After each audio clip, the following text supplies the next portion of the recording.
What is going on, guys? Today we are looking at Prime Keane. He is the final SBC of today with Prime Kaka, Prime Owen, and now Prime Keane.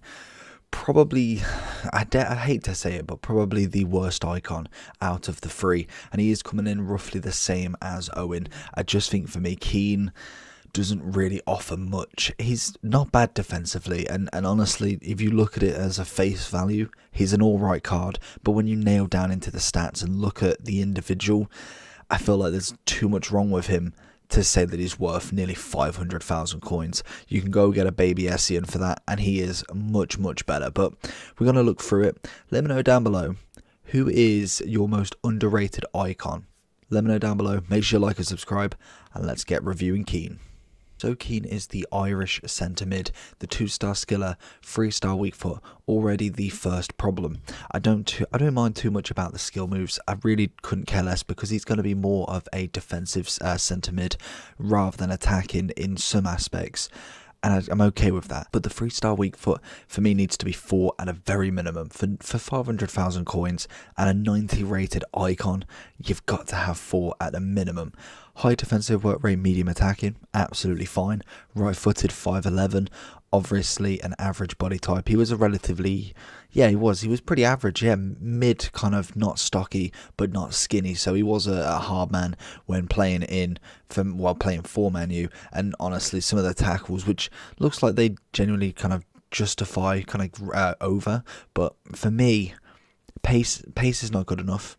Shooting, I can let slide. If he's going to be more defensive, I'm okay with. He's got relatively decent passing on the short and long, to be honest, 92 and 89. Can't really complain too much.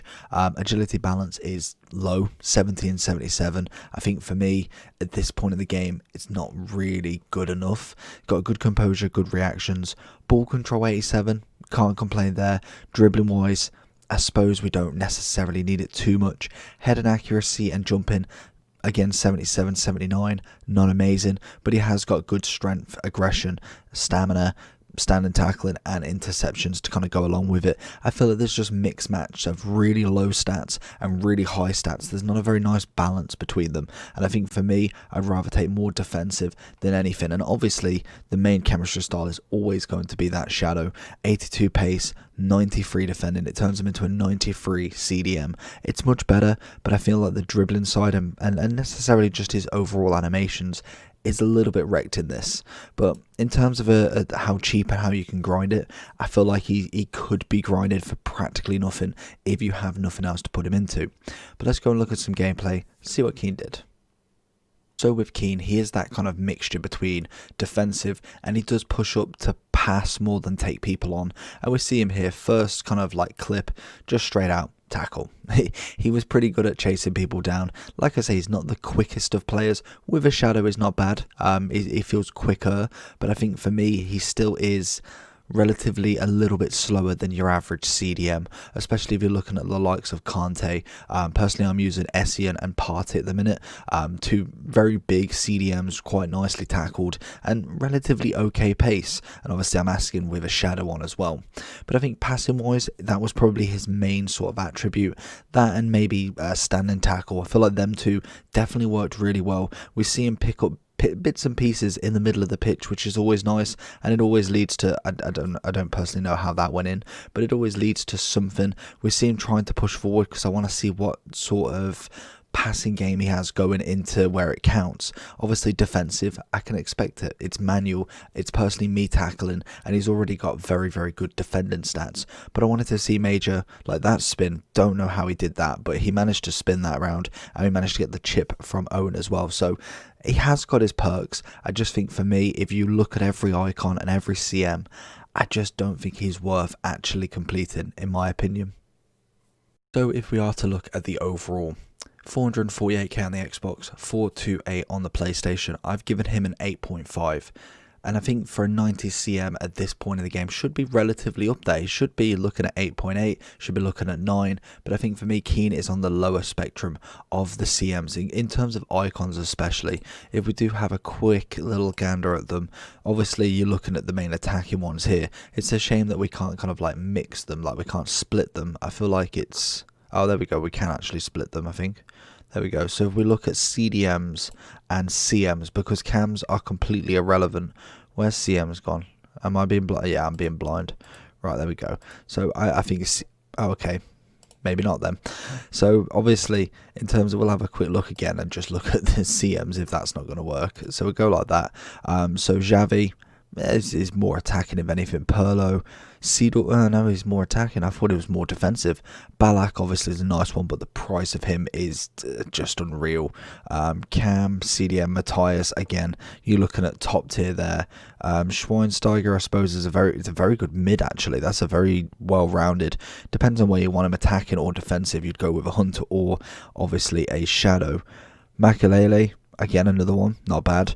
There is Keane right there. Other than that, I feel like if I want to compare him, I really like this card. This is the card I've personally using.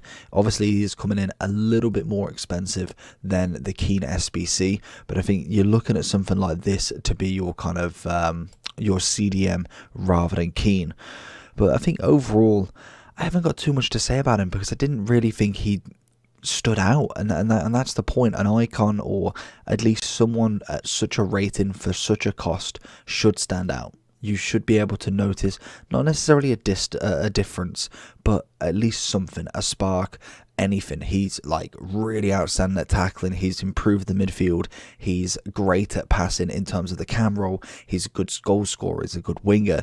For me, Keane is just plain average for this, and I think it's the same with everybody. I think everybody has that sort of opinion with him, but I think for me, bang average, wouldn't really bother. But we're going to end it off there, 8.5. I feel like I've been generous as well. If I do see other icons going in and I'm struggling to kind of mix the rating, then obviously I will drop him down to probably, I'd say his minimum 8. I wouldn't say he's any lower than that because he still has the stats. So I think I'm just kind of going off the nice stats and maybe just turning a little bit of a blind eye to some of the rougher stats. But I hopefully did enjoy. If you did, make sure you smash that like button. We're hitting over 7k subs now, and honestly it is growing so quickly. We can't wait for Team of the Year. We can keep growing, keep doing the reviews. This is, if you are still here, the 250th player review for FIFA 21, so we are halfway to 500, and I think then, I don't know what sort of percent, but I want 600 reviews by the end of FIFA 21, so hopefully we can get there, and hopefully we can hit that 10k sub target before the end of this year. So like I say, make sure you like and subscribe, and I'll see you on the next one. Peace.